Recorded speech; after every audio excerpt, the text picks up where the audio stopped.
आज के लेक्चर में हम एक्सरसाइज 15.7 की बात कर रहे हैं। एक्सरसाइज 15.7 की काफ़ी रिक्वेस्ट हमारे पास आ रही थी, तो इस एक्सरसाइज को आज हम सॉल्व करते हैं। क्वेश्चन नंबर 1 से 12 तक कहा गया है, sketch the graph describe by the following cylindrical coordinates in 3 dimensional space. r is equal to 2।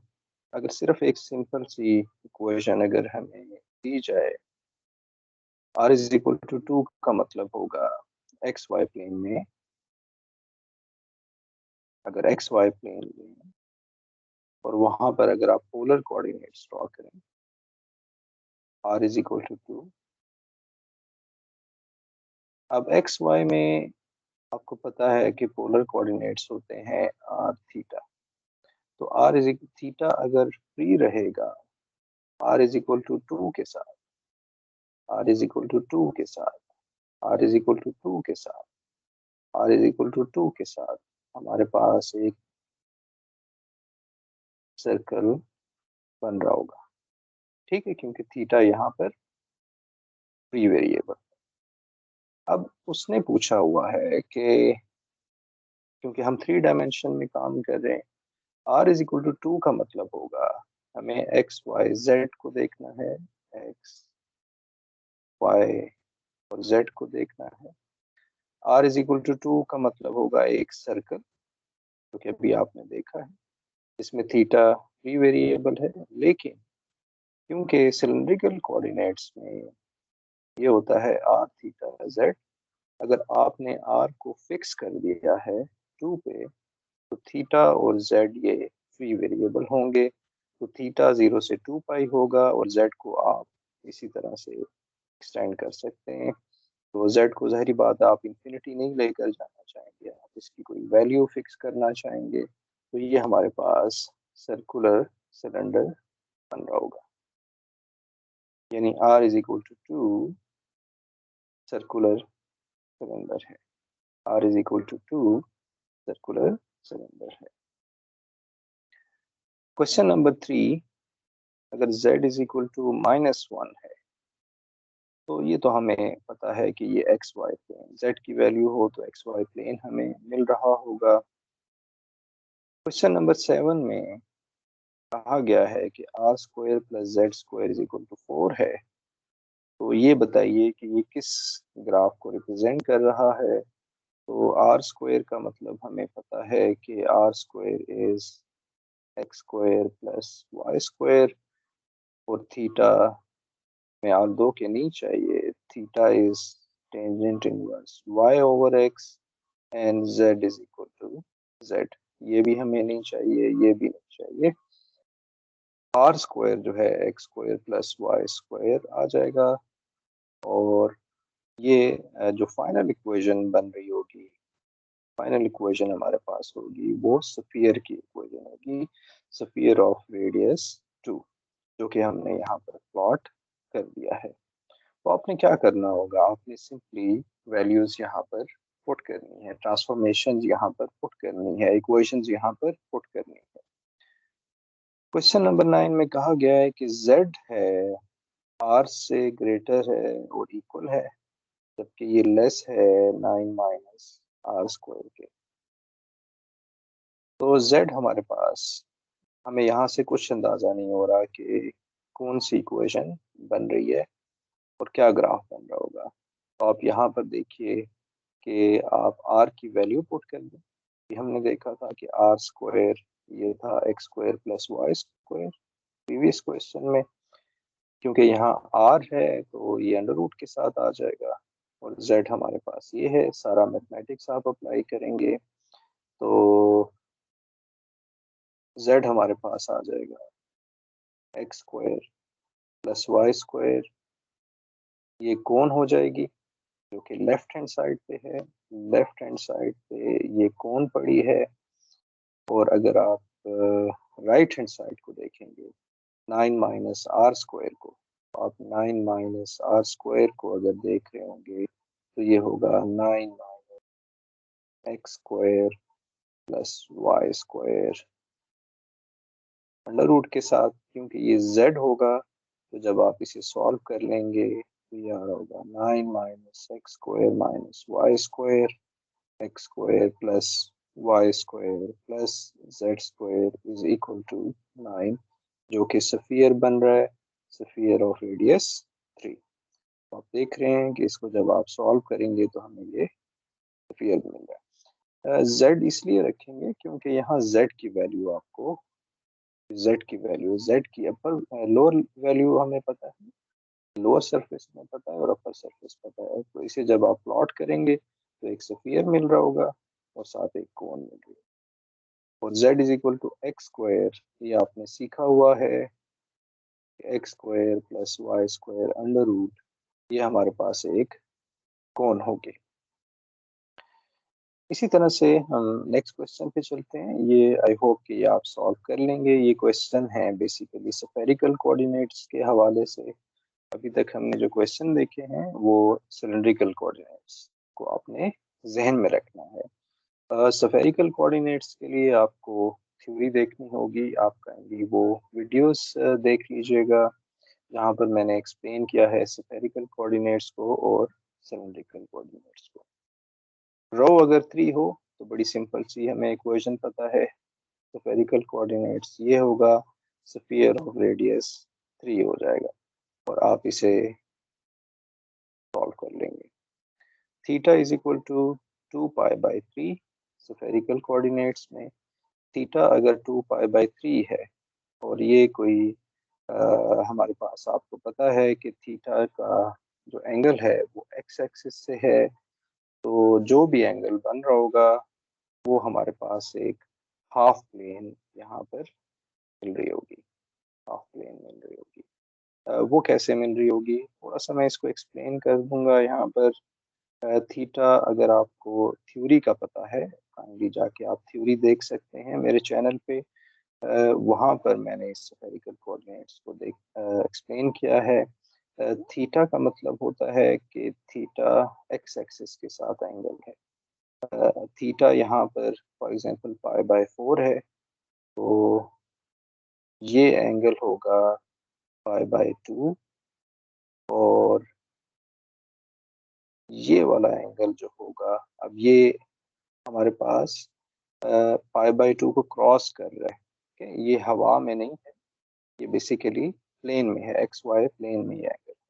इसी एंगल को आप ऊपर लेकर चलेंगे, जब इसको आप ऊपर लेकर चलेंगे तो ये कंप्लीट एक प्लेन बन रही होगी, प्लेन हमारे पास बन रही है। तो एक सिंपल थीटा हमें एक प्लेन दे रहा है। इसको आप इस तरह से भी देख सकते हैं कि अगर थीटा पाई बाय 4 हो, थीटा इज पाई बाय 4, हमारे पास ठीक है पाई बाय 4 है, तो अगर ये पाई बाय 4 है तो ये वाला एंगल क्या होगा, ये भी पाई बाय 4 होगा एक्स एक्सिस के साथ, क्योंकि एक्स एक्सिस पे यहाँ आ जाएगा। इसी तरह से ये एंगल क्या होगा, ये भी पाई बाय 4 होगा, एक्स एक्सिस यहाँ आ जाएगा। ये समझाने के लिए एक्स एक्सिस को हम शिफ्ट कर रहे हैं, अदरवाइज ये ओरिजिन यहीं पे रहेगा। तो आप देख रहे हैं कि ये जो हमारे पास बन रहा है ये एक प्लेन बन रहा है, प्लेन बन रहा है। okay? तो आप देख रहे हैं कि theta 2 pi by 3 is a plane. तो जब जब भी आपको थीटा गिवन हो तो ये एक प्लेन हमें मिल रहा होगा जिसका कोई रेडियस होगा, जिसका कोई रेडियस होगा रो, और जिसका कोई फाई जेड एक्सिस के साथ एंगल होगा। क्वेश्चन नंबर बीच में मैंने काफी क्वेश्चन यहाँ पर छोड़ दिए, वो एक तरह के क्वेश्चन है। नेक्स्ट क्वेश्चन है जो कि सबसे इम्पोर्टेंट चीज़ें हैं यहाँ पर जो कि डिस्कस करने वाली, वो ये है कि हमने लिमिट कैसे फाइंड करनी है। तो लिमिट के क्वेश्चन यहाँ पर हम शुरू करते हैं।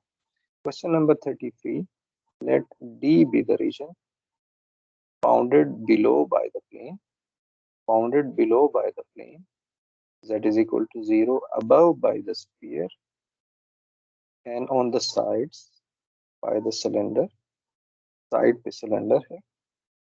set up the triple integrals triple integrals हमने बताना है। ट्रिपल इंटेग्रल्स में दो चॉइसेस होती हैं, आप सिलेंड्रिकल कोऑर्डिनेट्स की बात करते हैं या स्फेरिकल।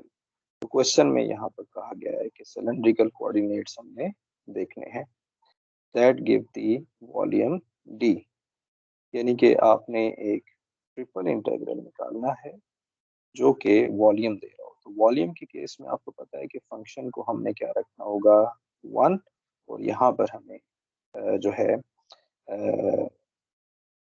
सिलेंड्रिकल कोऑर्डिनेट के लिए आर एक एक्स्ट्रा आता है, आर डी थीटा हमें निकालना होगा using the following orders of integration. तो ये हमारे पास क्वेश्चन है। आप देखें 3 हमारे पास क्वेश्चन है।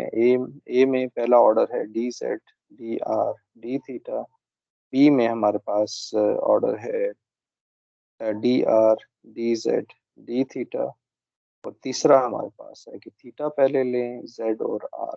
हमने सीखा है कि आर थीटा जेड में r theta z r the cylindrical coordinates.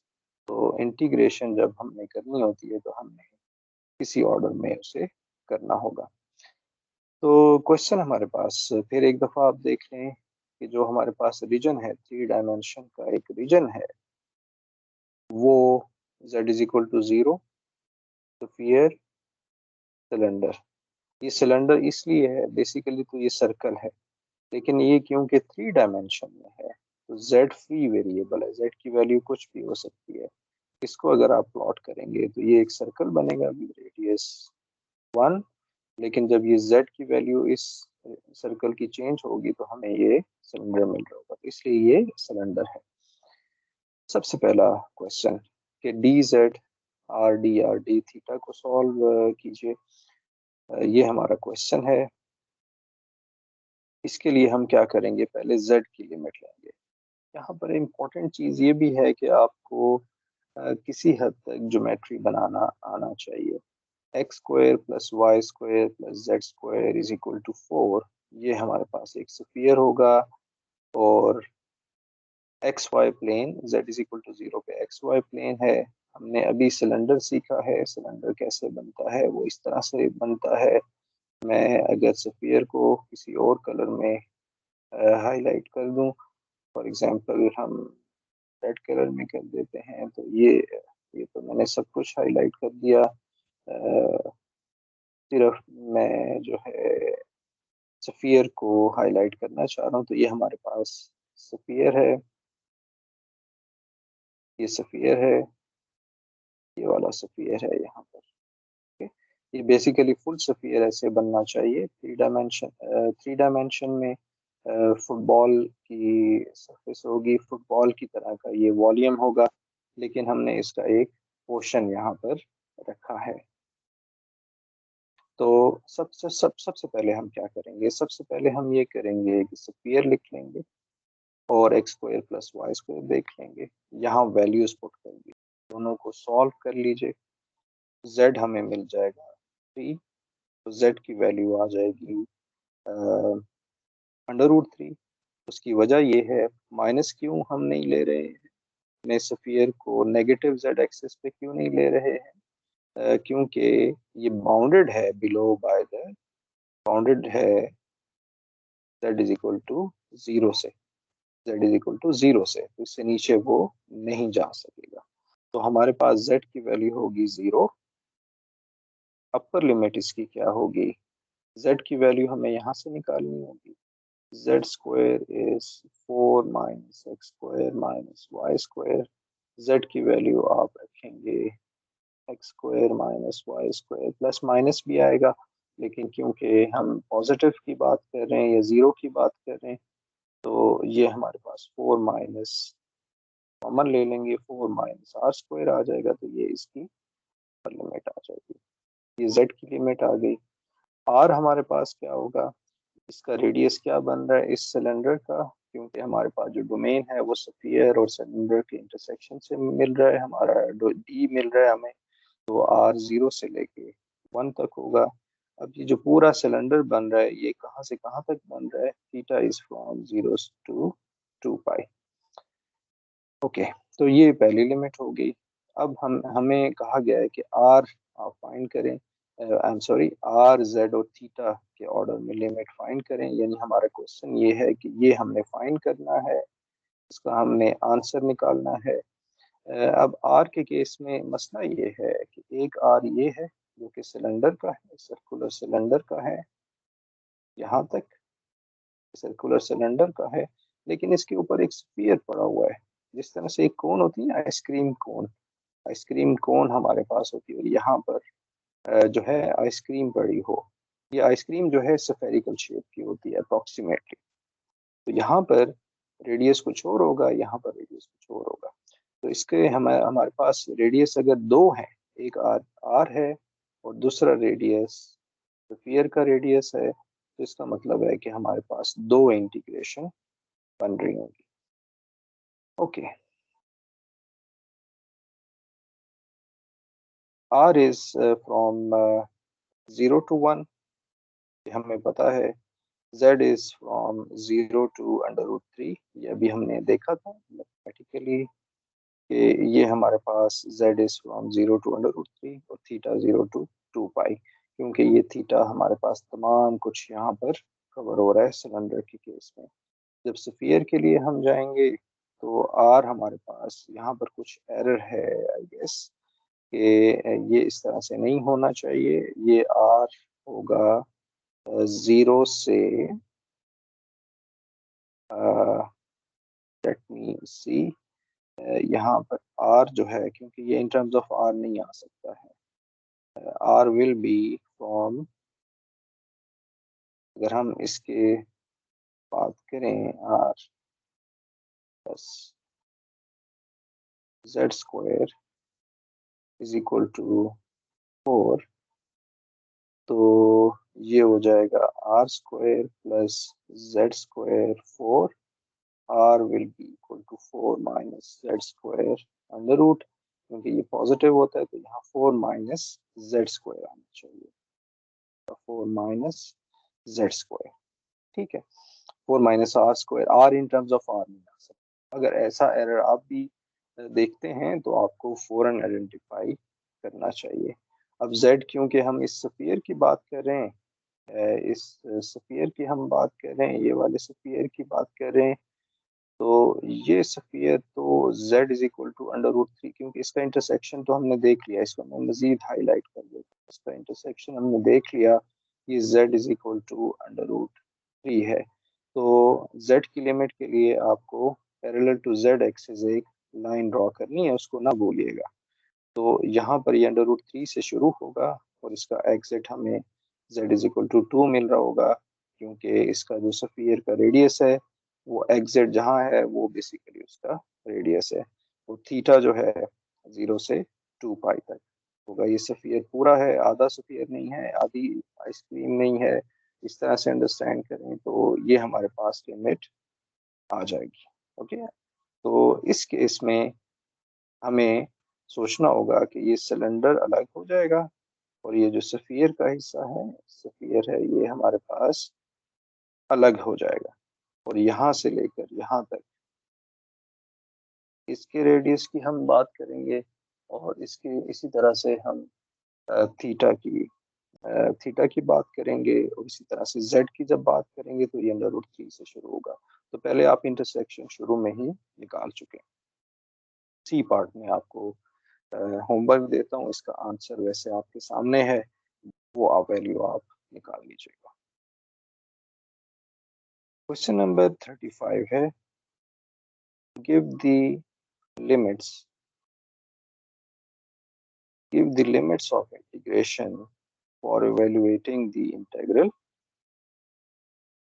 as an iterated integral। iterated integral का मतलब होता है कि इंटीग्रेशन है हमारे पास, जैसे ऊपर यहाँ पर गिवन है, over the region that is bounded below by the plane, यानी कि रीजन ऐसा है कि जो कि लोअर z की कम से कम वैल्यू 0 होगी, on the side by the cylinder, जैसा कि अभी आपने देखा सिलेंडर आप देखिए इस तरह से है, ये आपने पहले सीखा है, and on the top by the paraboloid, वो टॉप पे पैराबोलाइड है।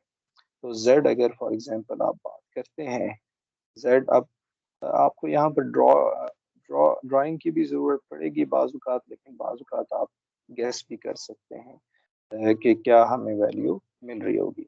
तो z हमारे पास है 0, z आ गया 0। अपर लिमिट इसकी आ जाएगी 3 to r स्क्वायर, 0 से 3r स्क्वायर। और रेडियस हमारे पास क्या होगा, रेडियस क्योंकि हमेशा ग्रेटर देन इक्वल टू 0 होता है, 0 होगा तो पॉइंट होगा, जब रेडियस ग्रेटर देन 0 होगा तो कुछ हमें पॉइंट नहीं मिलेगा, पॉइंट पे आप पॉइंट से दूर चले जाएंगे। आर हमारे पास है 0 से cos थीटा, ये है 0 से cos थीटा। थीटा जो है इसको आप कैसे देख रहे होंगे, -π/2 से π/2। तो आप अगर देखें इक्वेशन को देखिए, r is x square plus Y square, और z को आप देखिए, ये है 3x square plus 3y square. और इसके अलावा यहाँ से अब हमने एंगल को असल में देखना है कि एंगल हमारे पास कहाँ से कहाँ तक होता है। आर के केस में, आई एम सॉरी थीटा के केस में, तो अगर हम ग्राफ की बात करें तो ग्राफ हमारे पास है z इज इक्वल टू 0। थोड़ा सा हमें डिटेल में जाना होगा क्योंकि अदरवाइज ये थीटा हमें क्लियर नहीं होगा। ये थीटा हमें पता है कि ये आपने पोलर कोऑर्डिनेट में देखा है। तो z इज इक्वल टू 0 है और z is equal to 3r square है for example. I am sorry 3 is equal to r square एक पैराबोलाइड की शक्ल बन रही होगी। 3x square plus 3y square, जी पैराबोलाइड बन रहा होगा। और इसके साथ ही जब r is equal to cos theta की आप बात करते हैं, r इज इक्वल टू 0 और r is equal to cos theta, तो r is equal to cos theta आपने सीखा हुआ है कि वो कुछ ऐसे बन रहा होता है। और r कॉस थीटा को जब आप 3 डायमेंशन में देखेंगे तो वो कुछ ऐसे बन रहा होगा। आपने कभी r कॉस थीटा ड्रॉ किया हो तो आप देखेंगे कि r is equal to cos theta को प्लॉट करने के लिए आपको एंगल क्या चाहिए, -π/2 से π/2। यही वैल्यू के लिए हमने इतना एफर्ट किया है कि हम पहले अंडरस्टैंड कर लें z को भी, और फिर r हमारे पास है 0 टू cos थीटा और थीटा हमारे पास होगा -π/2 से π/2, क्योंकि जो r is equal to cos theta, ये आपको दोबारा से चैप्टर रिवाइज करना होगा थॉमस कैलकुलस में, जहाँ पर r को आप देख रहे होते हैं कि r इज cos थीटा, वो कैसे ड्रॉ होगा। r cos थीटा का मतलब है कि ये सिर्फ फर्स्ट और फोर्थ क्वाड्रेंट में ये सर्कल आ रहा होता है। इसको आप ड्रॉ करके देखिएगा तो इसका जो एंगल बन रहा है वो -π/2 से π/2 बन रहा है। ओके, तो 37 से 42 तक क्वेश्चन हैं। इनमें से भी कुछ क्वेश्चन कर लेते हैं ताकि आपको एक हिंट मिल जाए। evaluating the integral over the given region D. D is the right circular cylinder whose base is the circle, the xy plane and whose top lies in the plane.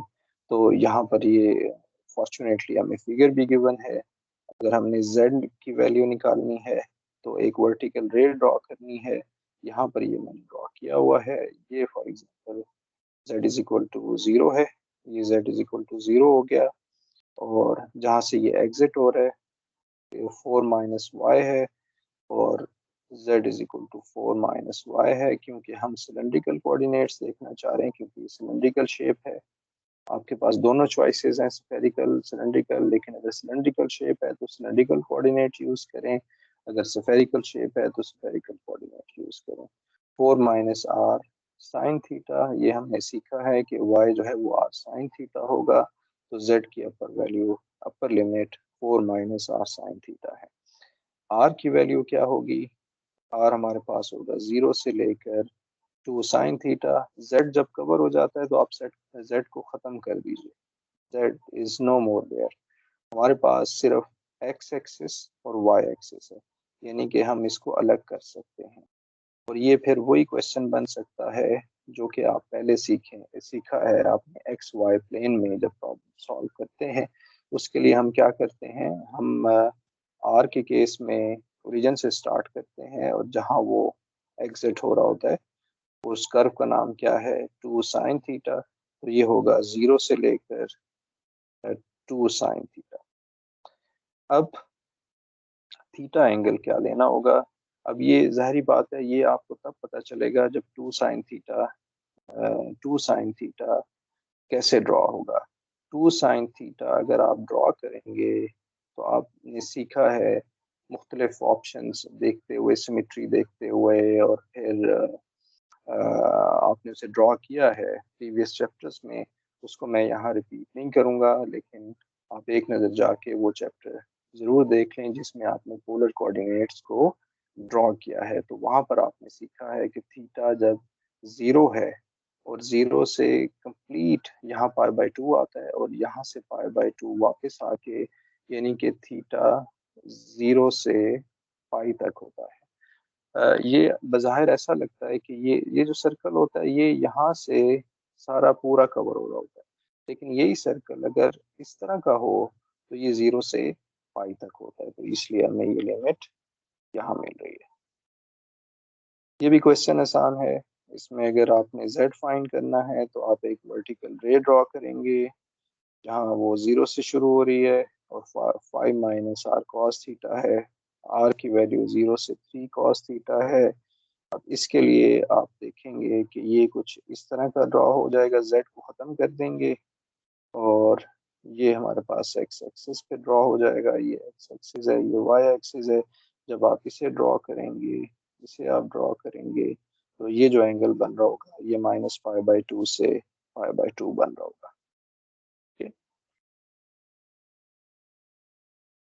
42 figure अगर हमारे पास सामने हो तो चीज़ें आसान हो जाती हैं। आप एक वर्टिकल रे ड्रॉ करेंगे जहाँ से ये एंटर हो रही है वो इसकी लोअर लिमिट और ये हमारे पास अपर लिमिट होगी।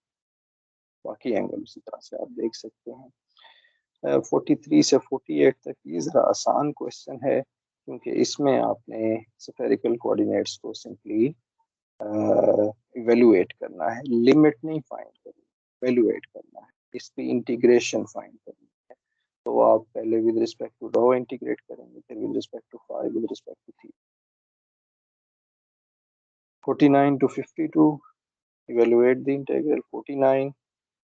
इसमें भी वही चीज़ है, तो ये मैं यहाँ पर नहीं लिखूंगा, यहाँ इसको रिपीट नहीं करते हैं। 55 से 60 तक find the spherical coordinates limits for the integral that can calculate the volume of the solid। यानी कि spherical coordinate में आपने इंटेग्रल फाइंड करना है, फिर इवेलुएट करना है। इवेलुएशन इज इजी, लेकिन हम स्फेरिकल कोऑर्डिनेट की लिमिट फाइंड करते हैं क्वेश्चन 55 से 60 तक। कुछ क्वेश्चन सॉल्व करेंगे क्योंकि बहुत ज़्यादा क्वेश्चन है, तो इसकी लिमिट हम देखते हैं। क्वेश्चन ये है कि the solid between the spheres, ऐसा सॉलिड है जो कि rho is equal to cos phi is 1 sphere and the hemisphere rho is equal to 2 and z is greater than 0 होगा। स्फीयर के दरमियान एक सॉलिड है जो कि आपको यहाँ पर नजर आ रहा है। ये एक कलर हम कोई और यूज कर लेंगे। ये एक स्फीयर है, ये rho is equal to cos phi है, sorry rho is equal to 2 है। सेमी जो हेमिस्फीयर जिसे हम कहते हैं, सेमी सर्कल होता है, हेमिस्फीयर होता है। तो rho is equal to cos phi है।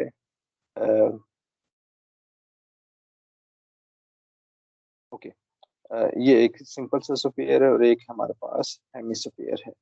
तो इसकी अगर आपने लिमिट फाइंड करनी है रो के केस में, तो रो हमारे पास होगा, फॉर एग्जांपल अगर रो की आप लिमिट फाइंड करते हैं तो आप देख रहे हैं कि रो को आप अलग कर दीजिए cos phi, और एक रो हमारे पास क्या है, रो इज इक्वल टू 2। तो इसकी लिमिट हो जाएगी रो की, एक्स्ट्रा आपने रोज के साइन फाई लाजमी लगाना। याद होगा कि जब आप d z d y d x लिखते हैं इंटीग्रेशन में, तो साथ आपने क्या करना होगा, एक एक्स्ट्रा रो स्क्वायर साइन फाई लगाना होगा जब आप D rho D phi D theta की बात करते हैं। तो रो जो है हमारे पास cos फाई से 2 तक हो जाएगा क्योंकि रो आपके पास ये है, फाई जो है वो हमारे पास हो जाएगा 0 से π/2।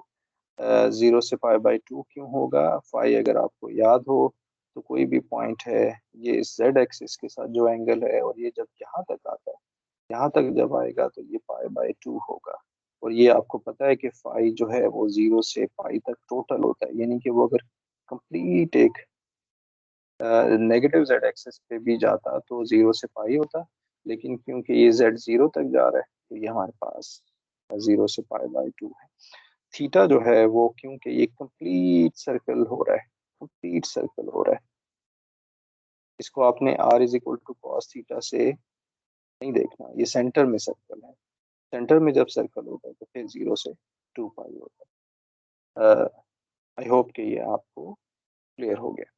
ये फिगर जो है बुक में गिवन है, अगर यहाँ आपको समझ ना आया हो तो आप बुक से देख सकते हैं। बी पार्ट में उसने कहा है कि सिंपल इवेलुएट करें, वो आप कर सकते हैं।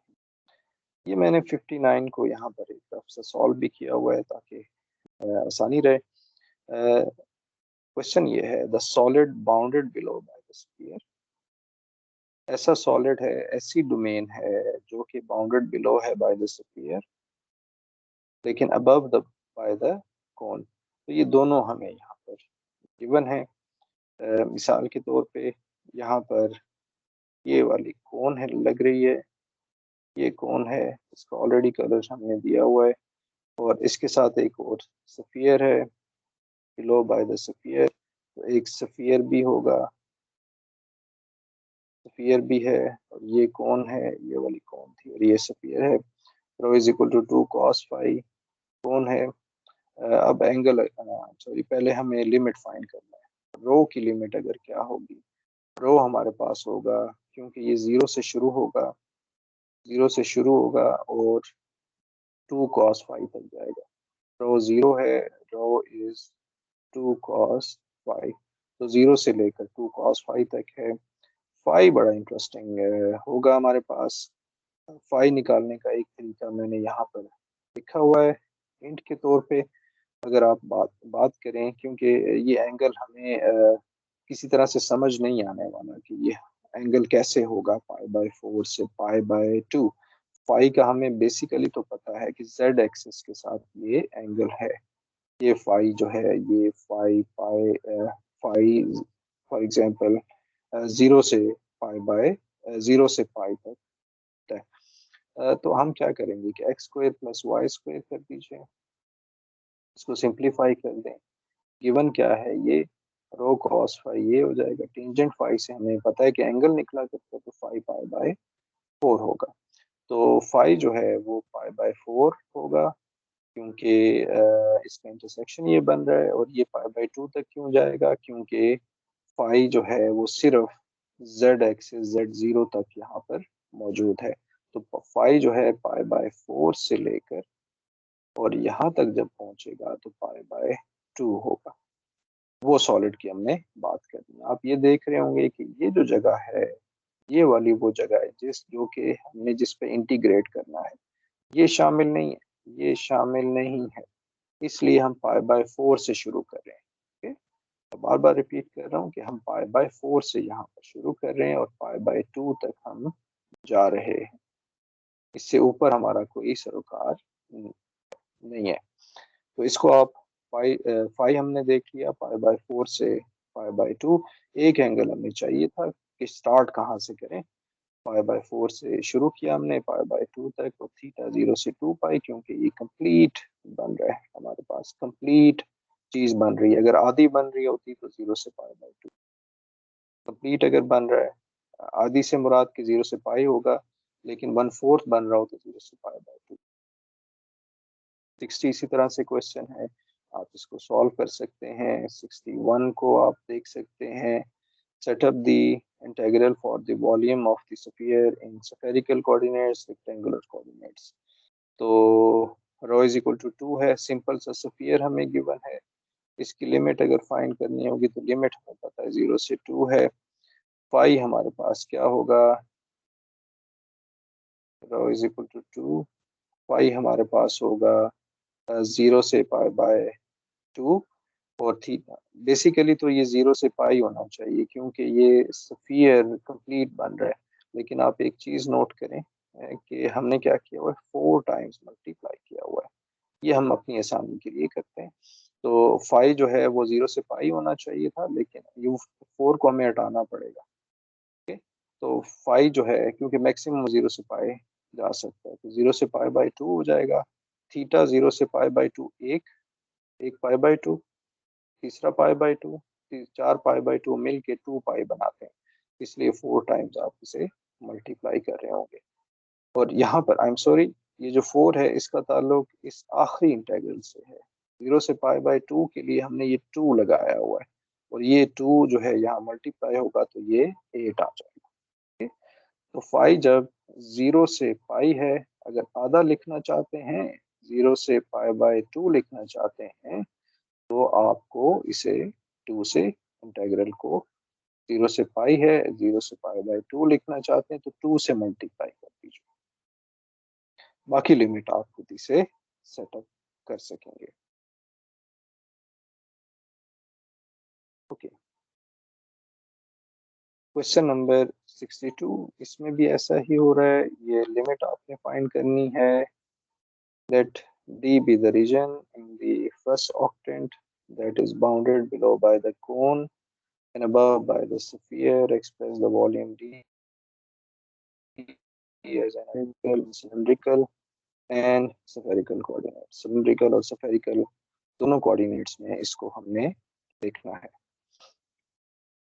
ओके, तो Z जो है, Z हमारे पास होगा R, R से लेकर 9 minus r square, first octant में है क्योंकि ये, और bounded below by the cone, इसकी हमें जरूरत बाद में पड़ेगी, above by the sphere, rho is equal to 3। लेकिन आप ये नोट कीजिए कि जो ए है ये सिलेंड्रिकल हमें सिलेंड्रिकल में शो करना है, तो ये होगा आर से 9 माइनस आर स्क्वायर। ये कैसे पता चल रहा है, क्योंकि रो जो है वो 3 है, ये होता है x square plus Y square plus z square. क्योंकि ये रो 3 गिवन है, तो रेडियस इसका क्या होगा 9, क्योंकि रो स्क्वायर इज 9। तो यहाँ से आप किसकी वैल्यू निकालेंगे, आप z की वैल्यू निकालेंगे 9 minus 6 square plus Y square, और ये आ जाएगा z, सिंपली z आ जाएगा 9 minus r square under root, तो ये आ जाएगा 9 आर स्क्वायर अंडर रूट। और z को आप शुरू कर रहे होंगे r से 9 माइनस आर स्क्वायर तक। r की वैल्यू होगी 0 से 3 बाय अंडर रूट 2। ये अगर आप देखें, ये अभी हमने यहाँ कुछ कैलकुलेशन भी किए हैं, जेड आर है तो आर की वैल्यू 3 बाय अंडर रूट 2 हमें मिल रही है।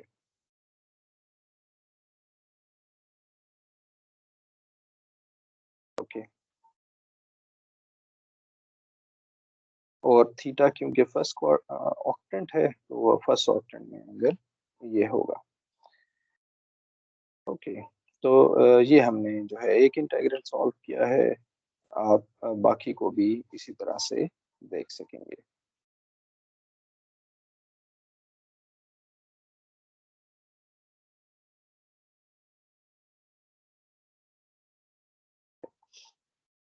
सिक्सटी फाइव 65 ये आसान है क्योंकि यहाँ पर आपको फिगर गिवन है, तो फिगर गिवन हो तो फिर लिमिट फाइंड करना आसान होता है। आप z की लिमिट फाइंड करने के लिए क्या करेंगे कि एक वर्टिकल रे ड्रॉ करेंगे, और वर्टिकल रे जब यहाँ से एंटर हो रही होगी वो इसकी लोअर लिमिट होगी, और इसकी अपर लिमिट आप देख सकते हैं। आर हमारे पास 0 to 1 है। इसको जब आप रेडियस की बात करेंगे तो रेडियस z को जब 0 रख लेंगे तो हमें जो है वो मिल जाएगा। z को जब 0 रखेंगे, x square plus Y square minus 1 0, x square plus Y square is equal to 1, तो ये हमें रेडियस 1 मिल जाएगा 0 to 1। और थीटा हमारे पास 0 से पाई बाई 2 है फर्स्ट क्वाड्रेंट में, लेकिन ये तमाम के लिए है तो इसे 4 से मल्टीप्लाई करें तो एक ही बात है, ये हमारे पास वॉल्यूम मिल जाएगा। 71 इसी तरह का क्वेश्चन है। इसको आप देख लीजिए, ये इसका सोल्यूशन है। रो की वैल्यू, जब वॉल्यूम की बात हो तो आपको पता है कि यहाँ पर हमें रो 0 से ए तक होगा। 72 इसी तरह से है, 74 इसी तरह से है। काफ़ी इस पे काम किया हुआ है। आप देख सकते हैं यहाँ कुछ ट्रिक्स लगी हैं कि अगर ग्राफ ना भी आना पता हो तो आप इसका आंसर निकाल सकते हैं। 75 हमारे पास इसी तरह से है। 76 ये सोल्यूशन है। 77 को भी आप देख सकते हैं। 77 को अगर सॉल्व कर लूँ कि find the volume of the solid cut from the thick walled cylinder, x² plus y² की लोअर लिमिट 1 है पर 2 है, बाय द कोन्स, ये कोन्स हैं, तो z जो है वो होगा हमारे पास -r to r। ये अब हमें ड्रॉ ना भी करना पड़े तो हमें z की वैल्यू पता चल सकती है। इस क्वेश्चन में आप नोट कर रहे हैं कि हमने जो है क्वेश्चन में हमें नहीं बताया गया कि आपने are d z d theta find करना है, तो इसका बेहतर हल होता है कि आप जेड आर थीटा में इसका आंसर निकाला करें, क्योंकि आमतौर पर चीज़ें वहाँ आसान होती हैं।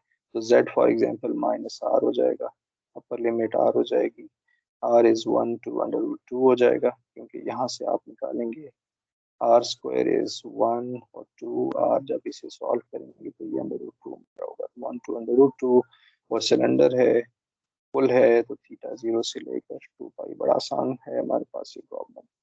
78 इसी तरह से सॉल्व हो जाएगा।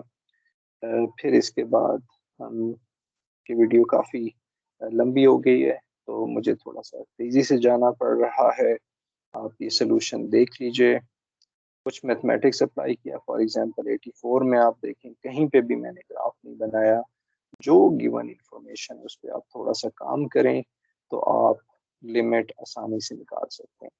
मैं इसको एक्सप्लेन कर देता हूँ। 84 को, find the volume of the reason bounded above by the sphere and below by the paraboloid. ये हमारे पास स्फीयर है, x² plus y² z के इक्वल है, इसको इक्वल रख दें। z की वैल्यू निकालने तो z की हमें लिमिट जो है वो हम देख सकते हैं, लेकिन पहले हम z की लिमिट हमने निकाल ली। z ग्रेटर देन, तो z हमारे पास 1 होगा। तो z को अगर आप देखें, z की लिमिट है r² से लेकर, और दोनों z के लिए आप सॉल्व कर लीजिए। z होगा r² यहाँ से, और z² होगा 2 माइनस r², और z हो जाएगा 2 माइनस r² अंडर रूट। तो ये हो जाएगा 2 minus r² under root. r की वैल्यू होगी 0 से लेकर 1 तक, जो वॉल्यूम जो भी रीजन बन रहा हो उसकी ये लिमिट होगी। थीटा 0 से लेकर 2 पाई तक हमारे पास होगा। ओके, तो r की वैल्यू आप ये निकाल सकेंगे। ये हमें कैसे पता चल गया? क्योंकि जब आप z को 1 रखेंगे, तो z को जब 1 रखा तो x² plus y² is equal to 1। इस z का हमें ये एडवांटेज हो रहा है, तो इस रेडियस 1 का एक सर्कल बन रहा है। z को अगर यहाँ पर भी आप 1 रखें तो ये एक ही बात है कि ये 2 माइनस 1 1 हो जाएगा, दोनों से हमें रेडियस 1 मिल रहा है। तो इसको आप जब सॉल्व कर लेंगे तो ये आंसर हो जाएगा। फाइंड द एवरेज वैल्यू, कुछ लास्ट क्वेश्चंस हैं। Find the average value of the function over the solid ball bounded by the sphere. यहाँ पर इंटरेस्टिंग चीज़ ये है कि ये जो एवरेज अगर आपने फाइंड करनी है, ट्रिपल इंटीग्रल की एवरेज फाइंड करनी है, तो उसके टोटल वॉल्यूम से डिवाइड करना है।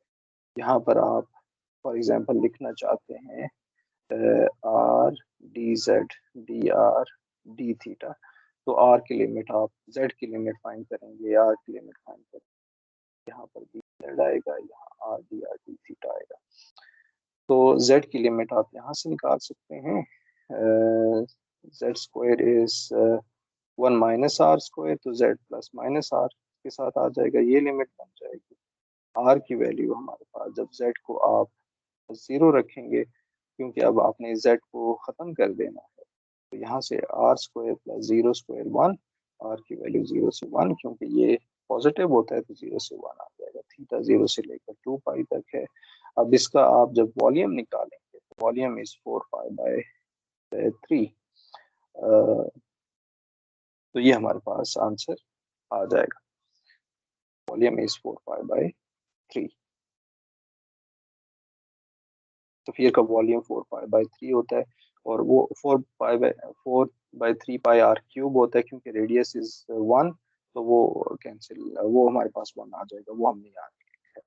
तो यहाँ पर भी इसी तरह से 87 में भी ये मैंने यहाँ मेंशन किया हुआ है, volume of sphere 4/3 pi r cube होता है। तो रो की लिमिट है 0 to 1, पाई जो है 0 से पाई, थीटा 0 से 2 पाई। इस पूरे इंटेग्रल को जब आप इसके वॉल्यूम, टोटल वॉल्यूम से डिवाइड करते हैं तो हमें ये एवरेज वैल्यू मिल रही है।